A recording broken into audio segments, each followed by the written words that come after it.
এইটো আছিল থাৰ্ড ছেমিষ্টাৰৰ অসমীয়া ছাবজেক্ট। তো অসমীয়া ছাবজেক্টৰ যিহেতু তোমালোকৰ কালি এক্সাম আছে, ফাইনেল এক্সাম। তো ফাইনেল এক্সামৰ কাৰণে কিছুমান ইম্পৰ্টেণ্ট কুৱেশ্যন আনচাৰ লৈ আহিছোঁ, যে তোমালোকৰ যাতে পৰীক্ষাত কিছুমান কুৱেশ্যন কমন পৰে। তো তোমালোকে কুৱেশ্যনকেইটা চাই লোৱা অসমীয়া সংস্কৃতি অধ্যয়ন ছাবজেক্টৰ। তোমালোকে প্ৰথমত এই কুৱেশ্যনটো চাই যাবা যে পেজ নম্বৰ 10 পেজত দিয়া আছে অসমীয়া ছাবজেক্টৰ থাৰ্ড ছেমিষ্টাৰৰ, যে সংস্কৃতি হ'ল মানৱ সমাজৰ জীৱনযাত্ৰা আদৰ্শ আৰু পথ। এই আদৰ্শই মানৱ সমাজক এটা নিৰ্দিষ্ট পথ লৈ যায়। সেই আদৰ্শ সমাজৰ প্ৰতিটো কৰ্ম প্ৰক্ৰিয়াৰ লগত জড়িত হৈ থাকে। গতিকে যিকোন সমাজত আমাৰ জন্ম আৰু যিকোন সমাজত থাকি আমি ডাঙৰ দীঘল হৈ জীৱন ধাৰণ কৰি জীয়াই আছোঁ, সেই সমাজৰ সংস্কৃতি আমাৰ সংস্কৃতি। তো কুৱেশ্যনটো 1 বা 2 মাৰ্কৰ কাৰণে চাই যাবা, ইম্পৰ্টেণ্ট হয় তোমালোকৰ কালি এক্সামৰ কাৰণে। তাৰপিছত তোমালোকে চাই যাবা যে সংস্কৃতিৰ সংজ্ঞা। তো সংস্কৃতিৰ সংজ্ঞাৰ তোমালোকে শ্বৰ্ট কুৱেশ্যন আহিব পাৰে ইয়াৰ পৰা, যে ইংৰাজী যে সংস্কৃতিৰ ইংৰাজী শব্দটো কি এইটো আহিব পাৰে, আৰু সংস্কৃতি পদটো সংস্কৃতিৰ লগত জড়িত। তো সংস্কৃতি পদটো কাৰ লগত জড়িত কুৱেশ্যনটো আহিব পাৰে, যে সংস্কৃতি ইংৰাজী শব্দটো হ'ল কালচাৰ, আৰু সংস্কৃতি পদটো সংস্কৃতিৰ লগত জড়িত কুৱেশ্যনটো আহিব পাৰে।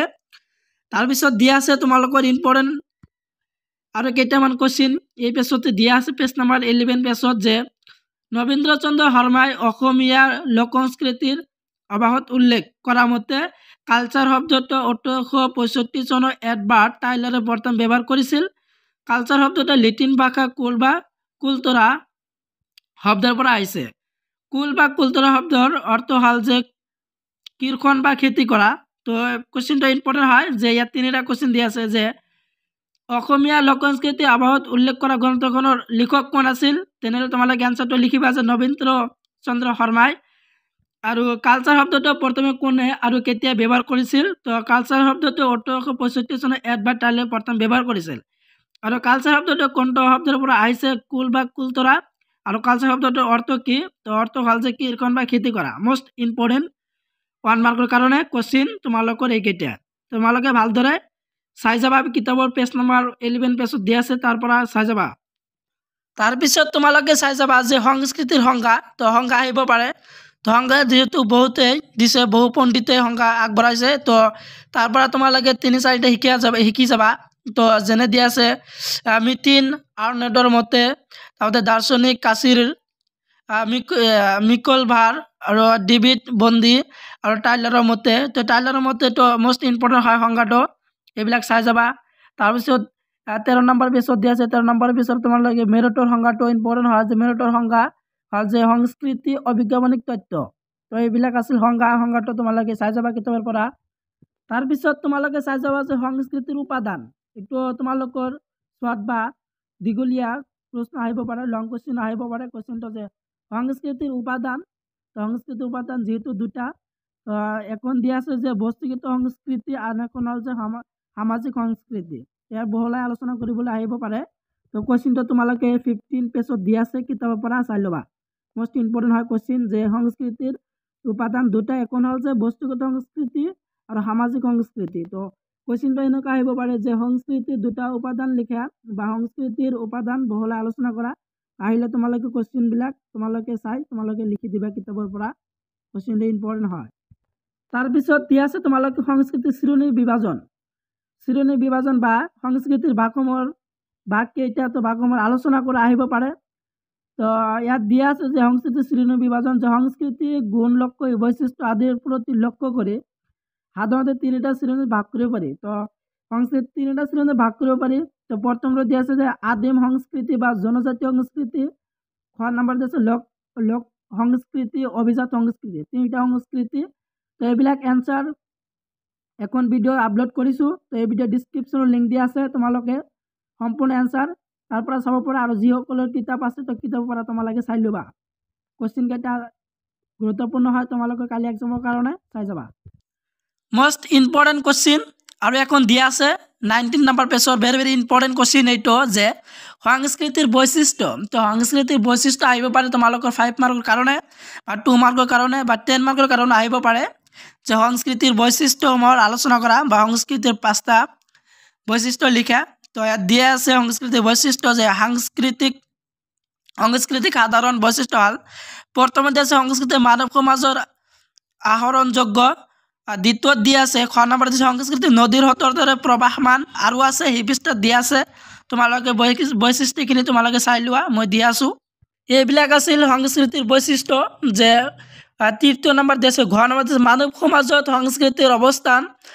তাৰপিছত দিছে সংস্কৃতি ব্যক্তিগত বস্তু নহয়, ই সমাজ সাপেক্ষে অৰ্থাৎ সমাজৰ লগত সম্পৃক্ত হৈ থাকে। সংস্কৃতি সমাজ জীৱনৰ উত্তৰাধিকাৰীৰ সূত্ৰে পায়। সংস্কৃতি পৰম্পৰা ৰূপে চলি থাকে। সংস্কৃতি পৰিৱেশৰ লগত সংস্থাপন কৰি ভৰ্তি থাকে। মষ্ট ইম্পৰ্টেণ্ট কুৱেশ্যনটো আজিৰ ভিডিঅ'ৰ যে সংস্কৃতি বৈশিষ্ট্যটো। তাৰপিছত দিছে 22 বেছৰ যে অসমৰ অধিবাসীসকলৰ বিষয়ে চমু টকা আহিব পাৰে। ইয়াৰ পৰা তোমালোকে কুৱেশ্যন চাই যাবা। আৰু তোমালোকৰ চমু টকা আৰু ইম্পৰ্টেণ্ট কথা দিয়া আছে যে অসমৰ তিব্বত ধৰ্মীয় পৰিচয়। তো বড়ো, ৰাভা, মিচং, গাৰো এইবিলাক তোমালোকৰ জনজাতিৰ চমু টকা আহিব পাৰে। তোমালোকে ভালদৰে চাই যাবা। 35 নম্বৰ পেজৰ পৰা দিয়া আছে, তোমালোকে কিতাপৰ পৰা চাই যাবা।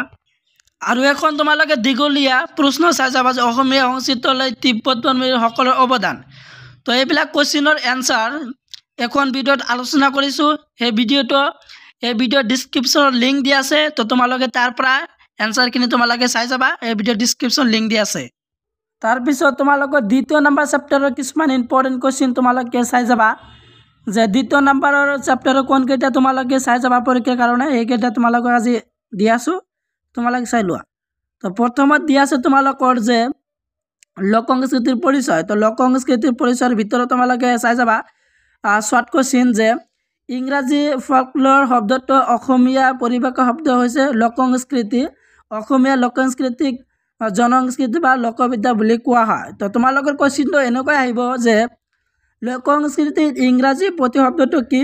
তেনেহ'লে তোমালোকে এনচাৰটো লিখিবা যে ফল্কল'ৰ হ'ল যে অসমীয়া লোক সংস্কৃতিৰ ইংৰাজী শব্দ।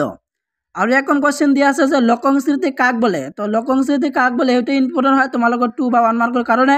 যে লোক সংস্কৃতি হ'ল যে লোক সমাজৰ চিন্তা চৰ্চা দৰ্শন আনন্দ বিষাদ প্ৰেম প্ৰীতি জন্মগত সহজাত। তোমালোক সম্পূৰ্ণখিনি চাই ল'বা, নহ'লে তোমালোকে ভিডিঅ' ডিছক্ৰিপশ্যন লিংক দিয়া আছে। তো এই এনচাৰটো তাৰ পৰা চাই ল'ব পাৰা, কিতাপৰ পৰা চাই ল'ব পাৰা। কিতাপ 75 পেজত দিয়া আছে। আৰু কেইটামান কুৱেশ্যন আছে যে 1 মাৰ্কৰ কাৰণে। যে দ্বিতীয় নম্বৰ চেপ্টাৰত যে বল শব্দটোৰ অৰ্থ লোক আৰু পূৰ্ণ শব্দৰ অৰ্থ হ'ল যে অভিজ্ঞতা। এই দুটা তোমালোকে কুৱেশ্যন চাই যাবা। তাৰপিছত ইম্পৰ্টেণ্ট আৰু এখন কুৱেশ্যন হ'ল যে 1846 চনত ইংৰাজী পণ্ডিত উইলিয়াম জাৰ্লছ হোমছ ইয়ে লোক জ্ঞান আৰু লোক অভিজ্ঞতাক বুজাৰ কাৰণে শব্দটো ব্যৱহাৰ কৰে। তো কুৱেশ্যনটো এনেকৈ হ'ব যে লোক সংস্কৃতি শব্দটো প্ৰথমে কোনে ব্যৱহাৰ কৰিছে আৰু কিমান চনত? তো তেনেহ'লে এনচাৰটো এইবিলাক লিখিবা যে 1846 চনত আৰু ইংৰাজী পণ্ডিত উইলিয়াম জাৰ্লছ হোমছে ব্যৱহাৰ কৰিছিল। তো তোমালোকে ইয়াত দিয়া আছে যে লোক সংস্কৃতিৰ সংজ্ঞাটো তোমালোকে চাই যাবা কিতাপৰ পৰা। তাৰপিছত তোমালোকে যে চাই ল'বা যে লোক সংস্কৃতিৰ বৈশিষ্ট্য মষ্ট ইম্পৰ্টেণ্ট হয় যে লোক সংস্কৃতিৰ বৈশিষ্ট্য আহিব পাৰে। তো লোক সংস্কৃতিৰ বৈশিষ্ট্য তোমালোকে কিতাপৰ পৰা চাই ল'বা, কাৰণ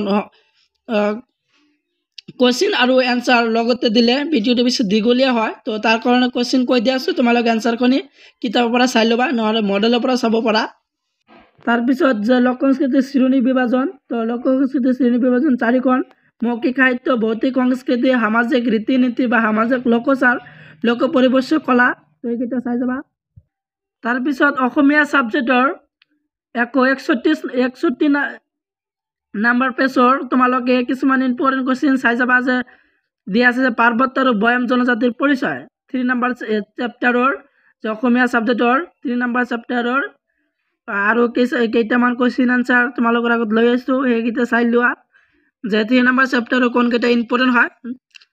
তো ইয়াত দিয়া আছে যে অসমৰ জনজাতিৰ লোকসকলক 2টা ভাগত বিভক্ত কৰা হৈছে। তো অসমৰ জনজাতিক 2টা ভাগত বিভক্ত কৰা হৈছে। ভাগ 2টা হ'ল যে পাৰ্বত্য অঞ্চল বা পাহাৰীয়া অঞ্চলৰ জনজাতি আৰু এখন হ'ল যে বয়াম অঞ্চলৰ জনজাতি। তো ইয়াৰ পিছত তোমালোকে চাই যাবা পাৰ্বত্য অঞ্চলত বসবাস কৰা অসমৰ জনজাতি কোনবিলাক আছিল। তো সেইবিলাক হ'ল যে কাৰ্বি ডিমাচা জনজাতি আৰু ভৈয়াম অঞ্চলত বসবাস কৰা জনজাতিসকল হ'ল যে বড়ো, মিচিং, ৰাভা, তিৱা, দেউৰী, গাৰো, সোণোৱাল, কছাৰী, হাজং আদি এইবিলাক আছিল ভৈয়াম অঞ্চলত বসবাস কৰা জনজাতি। তো এইবিলাক কুৱেশ্যন হয় ইম্পৰ্টেণ্ট তোমালোকৰ 2 বা 1 মাৰ্কৰ কাৰণে। আৰু আছে এই চেপ্টাৰৰ দীঘলীয়া প্ৰশ্ন আছে, এইকেইটা চাই লোৱা। তাৰপিছত দিয়া আছে যে আৰ্যভুক্ত আৰু অনাৰ্যভুক্ত। বৈচিত্ৰ্যময় অসমৰ জাতি জনগোষ্ঠীসমূহ দুটা বহল ভাগত ভাগ কৰিব পাৰি। তো প্ৰথমটো যে আৰ্যভুক্ত আৰু অনাৰ্যভুক্ত। তো কুৱেশ্যনটো শ্বৰ্ট মাৰ্কৰ আহিব পাৰে যে আৰ্যভুক্ত যে জনজাতি কোনসকল আছিল, তো অনাৰ্যভুক্ত কোন আছিল, তো এইটো চাই যাবা। তাৰপিছত দিয়া আছে যে তোমালোকৰ জনগোষ্ঠী যে বড়ো জনগোষ্ঠী, তো বড়ো জনগোষ্ঠীৰ তোমালোকে শ্বৰ্ট কুৱেশ্যন চাই যাবা যে তিব্বত ভাষা গোষ্ঠীৰ অন্তৰ্গত হ'ল বড়ো জনগোষ্ঠী। আৰু ডক্টৰ সুনীত কুমাৰ চেটাৰ্জীয়ে ভাৰতত বাস কৰা মংগোলীয়সকলক ইণ্ডো মংগোলীয় আৰু কিৰতীয় এই শব্দ দুটাৰে নামকৰণ কৰিছে বড়ো জনগোষ্ঠীয়ে। আৰু বড়ো জনগোষ্ঠীৰ সাজপাৰ, তো সাজপাৰৰ যিহেতু এইবিলাক এনচাৰ এখন ভিডিঅ' বনাইছোঁ, তো এই ভিডিঅ' ডিছক্ৰিপশ্যনৰ লিংক দিয়া আছে, তাৰ পৰা চাই ল'বা। 3 নম্বৰ চেপ্টাৰৰ মিচিং জনগোষ্ঠী নেক্সট যেটো জনগোষ্ঠী আছে মিচিং জনগোষ্ঠী। 2 নম্বৰ গোষ্ঠীটো হ'ল মিচিং জনগোষ্ঠী।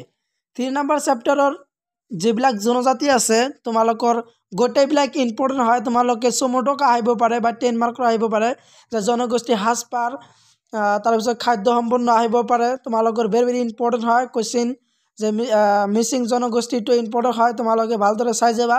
আৰু ইয়াৰ ওপৰত এখন ভিডিঅ' আপলোড কৰিছোঁ 3 নম্বৰ ইউনিটৰ দীঘলীয়া প্ৰশ্ন উত্তৰ এখন ভিডিঅ' আপলোড কৰিছোঁ। তো সেই ভিডিঅ'টো তোমালোকে এই ভিডিঅ'ৰ ডিছক্ৰিপশ্যনৰ লিংকত দিয়া আছে, তো তোমালোকে তাৰ পৰা চাব পাৰা। মষ্ট ইম্পৰ্টেণ্ট হয়, তোমালোকৰ আগত যিবিলাক কুৱেশ্যন আছে ডিছকাছ কৰিলোঁ গোটেইবিলাক ইম্পৰ্টেণ্ট হয়, তোমালোকে ভালদৰে চাই যাবা।